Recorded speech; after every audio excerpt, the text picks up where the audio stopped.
Easier sad then done. اس کے لیے ہمیں اپنے اذہان کو بروکار لانا ہوگا اور بڑے خلوص کے ساتھ شبانہ روز محنت کرنی ہوگی. یہ ہیں وہ اہداف، یہ ہیں وہ چیلنجز جس کا ہمیں سامنا ہے. اور میں نے چند روز بھی کہا تھا، اور میں آپ کی خدمت میں اور آپ سب کی خدمت میں اور آپ کے چینلز کے ذریعے پوری قوم کی خدمت میں ذاتی طور پر اور اجتماعی طور پر یہ میں عرض کرنا چاہتا ہوں کہ it's a journey of blood sweat and sacrifice. یہ قربانی اور احسار کا یہ سفر ہے. یہ کوئی حکومت برائے حکومت وزارتیں اور باریاں لینے کی یہ بات نہیں ہے. اس وقت ہمیں پاکستان کو مشکلات سے بچانا ہے، پاکستان کو پاؤں پہ کھڑا کرنا ہے اور پھر پاکستان کو ترقی اور خوشحالی کی طرف لے کے جانا ہے.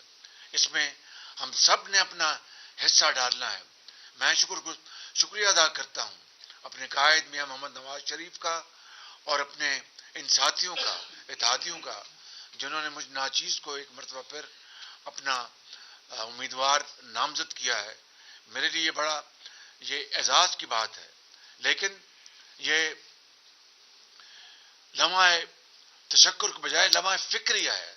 تشکر ہمیں اللہ تعالیٰ کا ادا کرنا ہے کہ وہ ایک موقع عطا کر رہا ہے کہ ہم دل جمی سے اور خلوص دل کے ساتھ اس قوم کی خدمت کریں.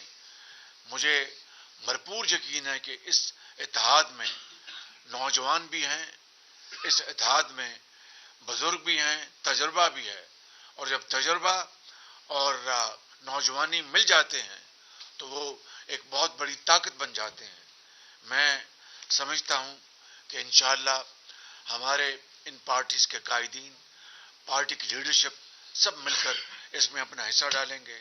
اور میں خاص طور پر دونوں سائڈز کی جو کمیٹیز ہیں، ہماری سائڈ سے جناب اسحاق ڈار صاحب لیڈ کر رہے تھے اور پیپلز پارٹی کی طرف سے محترم جناب مراد علی شاہ صاحب لیڈ کر رہے تھے. میں ان کو اور ان کے درجہ بدرجہ تمام ساتھیوں کو میں ان کا شکریہ ادا کرتا ہوں. ان میں جناب حاجی صاحب چند صاحب ہیں، کدھر ہیں؟